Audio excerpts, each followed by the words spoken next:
चलिए शुरू करते हैं। जंगल के बीच में बना एक बिलियनर का आलीशान मैंशन जहाँ का मालिक है मिस्टर वैली, जो कि एक बिजनेस टाइकून है। उनकी बीवी नताशा एक इंटीरियर डिजाइनर है। दोनों इस बड़े से घर में अकेले रहते हैं। यहाँ विली पूल से बाहर निकलकर थोड़ा मसाज के लिए एक चेयर पर बैठता, जिसको मैनेज करती है उसके घर की एआई है, जिसका नाम है बारका। ये सेम उसी तरह से काम करती है जैसे कि हमने अलेक्सा का नाम सुना है। आपके कहने पे वो सब कुछ करेगी जो आप उससे करवाना चाहते। अब विली मसाज चेयर पर बैठ जाता है और वो ऑन हो जाती है। उधर नताशा को देखते हैं जो कि बात लेने के लिए तैयार हो रही थी, लेकिन तभी विली के चेहरे को देखते हैं ऐसा लग रहा था कि जैसे उसे किसी ने बहुत जोर से पकड़ रखा हो। वो बारका को इस चेयर को बंद करने के लिए कहता है और खुद को छोड़ने को कहता है, लेकिन वो तो उल्टा और प्रेशर बढ़ा देती है और ये प्रेशर इतना ज्यादा बढ़ जाता है कि उसका पूरा शरीर बुरी तरह से फटने लगता है। वो चिल्लाने लगता है। उसकी चीख सुनकर नताशा फौरन उसके पास आती है, उसकी चेयर को घुमाती है, पर वहाँ पर वो जो देखती है उसके तो होश ही उड़ जाते हैं। विली की दोनों आंखें निकली हुई थी, हाथ फट गए थे, लेकिन उसके अंदर अभी भी जान बाकी थी। इसीलिए वो फौरन जाकर उस प्लग को निकाल देती है ताकि वो बच सके। लेकिन फिर भी वो मसाज चेयर बंद नहीं होती और आखिर में बारका उस प्रेशर को इतना बढ़ा देती है कि उस विली का पूरा सर ही फट जाता है और उसका सारा खून नताशा के मुंह पर आता है। और कुछ इस तरह से इस कहानी का एंट्रो होता है। ये देखकर आप समझ गए होंगे कि असल में आगे क्या होने वाला है और एक एआई क्या क्या चीजें कर सकती है। यहाँ से सीन शिफ्ट होता और हम पहुँचते हैं कंबोडिया के कॉलेज में, जहाँ की लाइब्रेरी में हम हैना नाम की लड़की को देखते हैं। वो अकेले बैठकर अपने लैपटॉप में कोडिंग सीख रही है। उसे इसमें बहुत इंटरेस्ट है, इसीलिए वो एक प्रोग्राम भी बना रही है जो किसी भी चीज को मिनटों में हैक कर सकता है। ये बनाने में उसे अभी थोड़ा समय लगेगा, लेकिन हैना ये बना कर रहेगी। तभी उसके पास उसके दोस्तों का मैसेज आता है जो कि उसे बाहर आने को बोलते हैं। जब वो बाहर जाती है तो देखती है कि वहाँ पर उसका पूरा ग्रुप खड़ा हुआ है। दरअसल ये उनका लास्ट ईयर है, इसीलिए विलियम ने डिसाइड किया है कि सभी आज वीकेंड पर कहीं घूमने के लिए जाएंगे। यहाँ में एक और बात पता चलती है कि विलियम और हैना की दोनों एक दूसरे को बहुत टाइम से लाइक करते हैं, लेकिन कभी ये बता नहीं पाए। उधर सभी दोस्त बहुत ही ज्यादा एक्साइटेड होते हैं क्योंकि विलियम ने एक स्मार्ट होम बुक किया है जो कि हैना को बहुत पसंद आने वाला है, क्योंकि वो एक टेक गाई है। उसे इन सब चीजों में काफी इंटरेस्ट है, इसीलिए उसे इम्प्रेस करने के लिए किया है। लेकिन ये कितना भारी पड़ने वाला है ये किसी को पता नहीं है, ना ही हैना को, जो कि भी बहुत ही ज्यादा अजीब बिहेव कर रही है। तभी वहाँ पर लेक्सी आती है जो कि विलियम की गर्लफ्रेंड है। वो भी जिद करती है कि उसे भी उसके साथ जाना है। दरअसल लेक्सी एक सोशल मीडिया इन्फ्लुएंसर है और अब विलियम उसे मना करता है कि उसका वहाँ कोई भी काम नहीं है। उसका तो बिल्कुल भी मन नहीं होता उसको ले जाने का, लेकिन वो फिर भी हाँ कर देता है। अब इसके बाद वो एक ग्रुप फोटो लेती हैं और उसे इंस्टा पर अपलोड कर देती हैं। जब टैग करने की बारी आती है तो सभी उसे मिल जाते हैं, लेकिन हैना उसे कहीं दिखाई नहीं देती क्योंकि वो किसी भी तरह की कोई भी सोशल मीडिया ऐप नहीं चलाती, जो कि थोड़ा अजीब है। लेकिन कुछ लोग हैं दुनिया में जो आज के टाइम पर भी सोशल मीडिया से दूर रहते हैं। वो उस ग्रुप फोटो में भी सही से शो नहीं हो रही थी। ऐसा उसने क्यों किया ये तो हमें नहीं पता है। खैर अब कहानी आगे बढ़ती है और हम लोग देखते हैं कि ये सभी उस मेंशन तक पहुंच गए जो कि जंगलों के बीच में है। जैसे कि आपको पता ही है, यहाँ उन्हें विलियम बताता है कि उन्हें अंदर जाने से पहले एक ऐप को डाउनलोड करना होगा जो असल में उस घर को कंट्रोल करता है। सभी उसको फटाफट डाउनलोड करते हैं और इसमें उन्हें अपनी फोन का एक्सेस की परमिशन देनी पड़ेगी। तो सभी बिना सोचे परमिशन दे देते हैं, लेकिन हैना ना तो उसे डाउनलोड करती है और ना ही उसे एक्सेस देती है, जिसकी वजह से बारका एआई सभी के बारे में सारी जानकारी इकट्ठा कर लेती है। लेकिन हैना के केस में वो ब्लैंक थी, उसे उसके बारे में कुछ पता ही नहीं चलता। उसके बाद सभी लोग गेट पर फेस रिकग्निशन करवाते हैं, उसमें भी हैना छुप जाती है और इसकी वजह से उसका फेस बारका स्कैन नहीं कर पाती। लेकिन सभी लोगों का हो गया था। अब वो गेट खुल जाता और अंदर जाने पर वो लोग हैरान हो जाते हैं क्योंकि वो घर बहुत ही ज्यादा बड़ा था जिसकी उन्हें उम्मीद ही नहीं थी। उन्हें यही लग रहा था कि ये छोटा मोटा एक फार्म हाउस होगा। इसी बीच बारका सभी का वेलकम करती है और सभी की फोटोज को शो दिखाती है। उस घर में किसी को कुछ भी करने की जरूरत नहीं थी, सारी चीजें एआई कंट्रोल करता था क्योंकि सभी काम मशीन करती थी। ना ही उन्हें खाना बनाना था, ना ही उन्हें कपड़े धोने थे, यहाँ तक कि बारका उनका क्लोन भी बना सकती थी नैनो टेक्नोलॉजी की मदद से। अब ये सब जानकर सभी लोग हैरान हो जाते हैं, लेकिन हैना के लिए ये कुछ नया नहीं था। वो कुछ खास रिएक्शन नहीं देती। अब रात होने पर सभी दोस्त बाहर एंजॉय करते हैं, लेकिन वहीं हैना अपने रूम में बैठकर कुछ काम कर रही होती है। तो उसके पास विलियम आकर बताता है कि सभी बाहर बैठकर ट्रूथ और डेयर खेल रहे हैं, आओ तुम भी चलो हमारे साथ ज्वाइन कर लो। क्या ये कॉलेज के काम यहाँ पर कर रही हो? वो बताती है कि मैं कोई कॉलेज के काम नहीं कर रही हूँ, बल्कि इस घर के फंक्शन और उसके एआई के बारे में जानकारी इकट्ठा कर रही हूँ। असल में ये काम कैसे करता है। उधर हम सभी को देखते हैं जो कि आराम से बॉनफायर के पास बैठकर मजे कर रहे थे। यहाँ लेक्सी पूल में लेटकर अपनी इंस्टा प्रोफाइल देख रही थी, वो भी 3D इमेज के साथ। लेकिन तभी कुछ बहुत ही अजीब होता है। पूल के नीचे से कुछ आता है और उसके पैर को पकड़ लेता है उसे पानी के अंदर खींचने लगता है। वो तेज तेज चिल्लाने लगती है, जिससे उसकी आवाज सुनकर सभी भागते हुए उसके पास आते हैं और बाहर निकालते हैं। हैना ये देखकर बहुत ही ज्यादा डर जाती है और कहती है कि हमें जल्दी से यहाँ से निकलना चाहिए, मुझे यहाँ पर कुछ ठीक नहीं लग रहा है। लेकिन लेक्सी कहती है कि शायद उसे किसी तरह का कोई रोबोटिक ऑब्जेक्ट को टच कर दिया होगा, जिसकी वजह से ये हुआ, वरना ऐसा कुछ भी नहीं है। अब सभी इस बात को इग्नोर कर देते हैं और अंदर आ जाते हैं। इसके कुछ देर बाद हम देखते हैं कि हैना फिर से अपने उसी प्रोजेक्ट पर लग जाती है और अब उसने और डीपली खोजने की तैयारी शुरू कर दी है। पर इसी दौरान से कुछ आवाजें आने लगती है। जब वो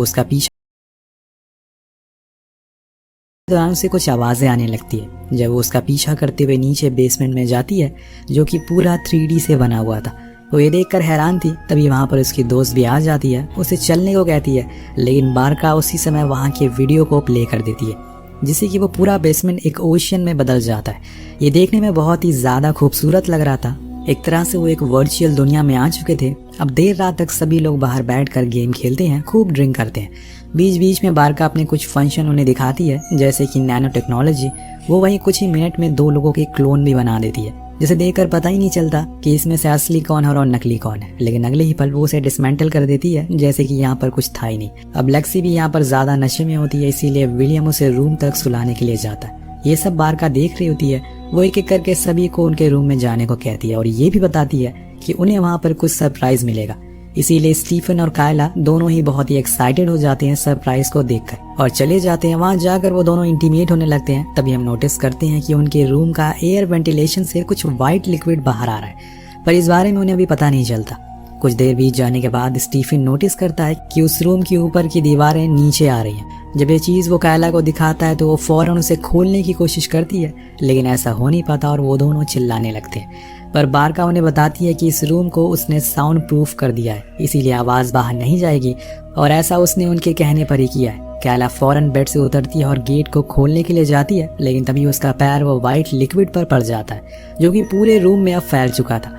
अब तक वो किसी गम की तरह काम करता है, जिसमें वो बुरी तरह से चिपक चुकी थी। एक वायर जिसमें करंट पास हो रहा है वो उस लिक्विड में गिर जाता है, जिसकी वजह से पूरे फ्लोर पर करंट दौड़ने लगता है और वो करंट कायला को भी लगता है और वो मारी जाती है। ये सब बेड पर लेटा हुआ स्टीफन देख रहा था।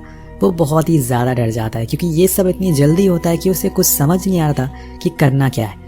अब वो सबसे पहले तो खुद को खोलता है और नीचे भागता है, लेकिन यहीं पर उसने गलती कर दी, क्योंकि नीचे वो उसी वाइट गम में चिपक जाता है और अब कहीं ना कहीं धीरे धीरे करके वो वॉल नीचे आती रहती है और अंत में वही होता है जिसका हमें डर था। वो दीवार उसे और कायला को दोनों को कुचल देती है, जिससे कि उनकी वहीं बहुत ही बेरहमी से मौत हो जाती है। पर ये क्या, बारका ने ये क्या किया? अगर किया भी तो क्यों किया? क्या इसमें सच में कोई मैलफंक्शन है या फिर इसे डिजाइन ही ऐसे किया गया है इंसानों को तकलीफ पहुंचाने के लिए?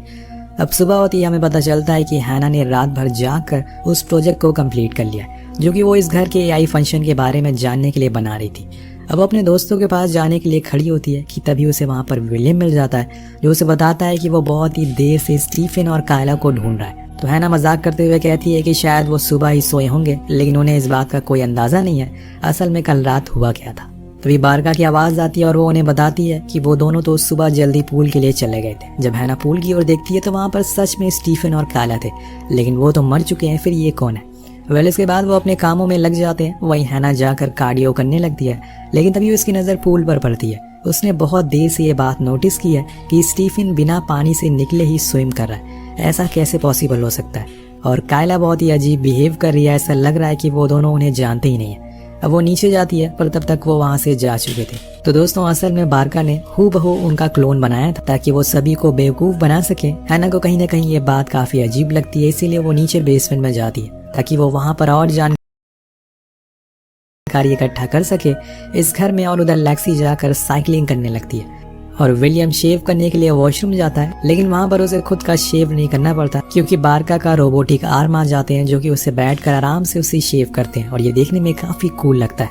उधर जॉन, जो कि अभी अभी सोकर उठा है, वो अपने सिगार जलाने के लिए लाइटर को ऑन करता है, लेकिन वो भूल जाता है कि उसने गैस को ऐसे ही खुला छोड़ दिया।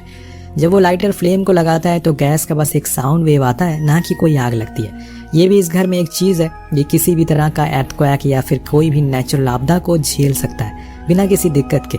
खैर, अब कहानी आगे बढ़ती है और जॉन अपने सिगार को साफ कर रहा होता है कि तभी वो सिंक होल में गिर जाता है और इसमें हम देख पाते हैं कि नीचे ब्लेड लगे हुए हैं। ये थोड़ा अजीब बात होती है, क्योंकि सिंक होल में ब्लेड कौन लगाता है?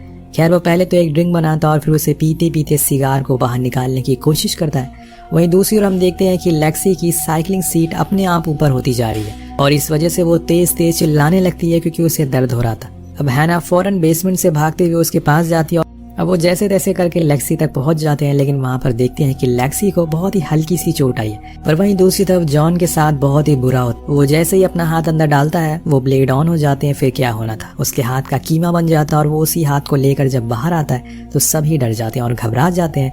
ज्यादा खून बहने की वजह से जॉन अपना दम तोड़ देता है। यहाँ हैना का शक सही निकलता है, इस घर में जरूर कुछ न कुछ है जो उन्हें परेशान कर रहा है, मानने की कोशिश कर रहा है। और उसके मुंह से सबसे पहले यही निकलता है कि हमें यहाँ से निकलना चाहिए। लेकिन स्टीफन और कायला कहाँ पर है, मैंने उन्हें सुबह से नहीं देखा। तभी बारका कहती है कि वो तो तुम्हारे सामने ही खड़े और अगले ही पल उनके सामने वो दोनों आ जाते हैं। यहाँ पर उन्हें कंफर्म हो जाता है कि उनके 3 साथी मारे गए हैं। विलियम बारका को बहुत बुरा भला कहती है, पर हैना उन सभी को अपने रूम में चलने को कहती है जहाँ पर बारका आ नहीं सकती, क्योंकि उसने एक प्रोग्राम बनाया जो बारका को उस रूम में आने से रोक सकता है, लेकिन कब तक ये उसे भी नहीं पता। तो विलियम कहता है कि अब हमें क्या करना चाहिए। सभी बहुत घबराए हुए थे। तो हैना बताती है कि जब वो पहली बार इस घर में आई थी तभी उसे कुछ ना कुछ डाउट हुआ था। कोई भी एआई इतना एडवांस कैसे हो सकता है, जरूर इसके पीछे किसी का हाथ है।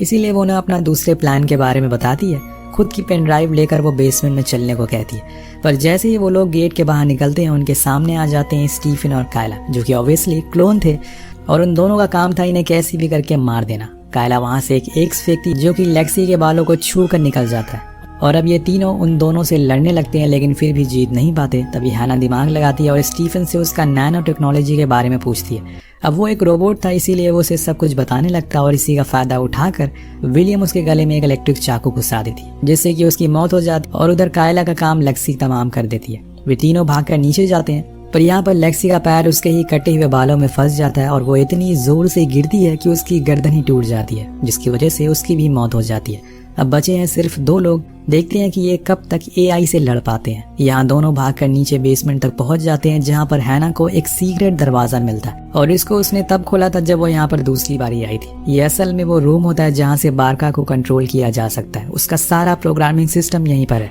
अब वो अपनी पेन ड्राइव को उस प्रोग्राम में लगा देती है और अपना बनाया हुआ मालवेयर उसमें डालना शुरू कर देती है। अब ये तो होता रहेगा, इसीलिए वो दोनों भागना शुरू करते हैं, लेकिन इतने में उनके पीछे से वो रोबोटिक आर्म आ जाते हैं और उन्हें पकड़कर अंदर ले जाते हैं, जहाँ पर उनका सामना होता है लेक्सी के क्लोन से, जो उनसे कहती है कि मैंने ये सब इसलिए कर रही हूँ क्योंकि मुझे दुनिया की सबसे पहली एआई सीरियल खूनी बनना है, जो कि आज तक कोई भी बन नहीं पाए। मैंने यहाँ पर आने वाले न जाने कितने लोगों को ऐसे ही तड़पा तड़पा कर मार डाला और अब बारी है तुम दोनों की। ये बोलकर वो हैना के ऊपर उस रोबोटिक आर्म से हमला करती है, जो कि काफी अनएक्सपेक्टेड होता है। लेकिन यहाँ दोस्तों आता है इस कहानी में एक बॉलीवुड फिल्मों वाला ट्विस्ट। असल में जिसे उसने अभी भी मारा है वो तो हैना है ही नहीं, बल्कि एक क्लोन थी। इसीलिए विलियम हंसना शुरू कर देता है, क्योंकि तभी वहां पर हैना आ जाती है जो कहती है कि अभी भी इंसान रोबोट से बहुत बेहतर है और ये तुम अच्छे से जानती हो। ये सुनकर बारका बहुत ही गुस्से में आ जाती है और उसे भी मार देती है, लेकिन वो भी एक क्लोन था। वो विलियम को भी मार देती है, पर वो भी एक क्लोन होता है। असल में दोनों तो अभी भी उसी बेसमेंट में मौजूद हैं, जहां पर हैना उस मालवेयर को सक्सेसफुली बारका के प्रोग्राम में डाल दिया है। इसके बाद अब वो खुद से ही खुद के क्लोन को बना सकती है और बारका को कई हद तक कंट्रोल भी कर सकती है। उसने अब उसकी मदद से अपने दोस्तों के कई सारे क्लोन बना लिए हैं। वो इस समय लेक्सी से लड़ रहे होते हैं। इसी का फायदा उठाकर ये दोनों भागने की तैयारी शुरू कर देते हैं, पर जैसे ही गेट तक पहुंचते हैं लेक्सी इन्हें पकड़ लेती है और विलियम को मारने लगती है। पर दोस्तों इतने में सभी क्लोन वापस से जिंदा हो जाते हैं और उसे बहुत ही बुरी तरह से मारते हैं, जिसे आखिर में हैना आती है और उसे कुचलकर फाइनली उसे मार देती है। लेकिन वो तो बस एक फिजिकल फॉर्म में क्लोन था, एआई अभी भी मौजूद है। अब एक एक करके उसके दोस्त जो कि क्लोन में मौजूद थे वो सब गायब हो जाते हैं और वो गेट से बाहर जाने लगती है, पर वो देखती है कि वहाँ पर विलियम नहीं है। लेकिन अगले ही पल वो वहाँ आ जाता है और फिर दोनों उस घर से बाहर निकल जाते हैं। पर अभी कहानी यहाँ पर खत्म नहीं हुई है। तो दोस्तों यहाँ पर आता है एक और ट्विस्ट। दरअसल बारका से लड़ते हुए विलियम की भी मौत हो गई थी, इसीलिए जो उसके साथ मौजूद है वो भी असल में एक क्लोन ही है, जो बाहर आते ही डिसमेंटल हो जाता है। और ये देख कर हैना पूरी तरह से टूट जाती है। वो रोते हुए अपनी कार में बैठती है और उसको स्टार्ट करके घर के लिए निकलने लगती है। लेकिन जब वो उसके ब्लूटूथ को ऑन करती है तो वो ऑलरेडी बारका के प्रोग्राम से कनेक्ट होता है। यानी कि अभी ये कहानी यहाँ खत्म नहीं हुई है।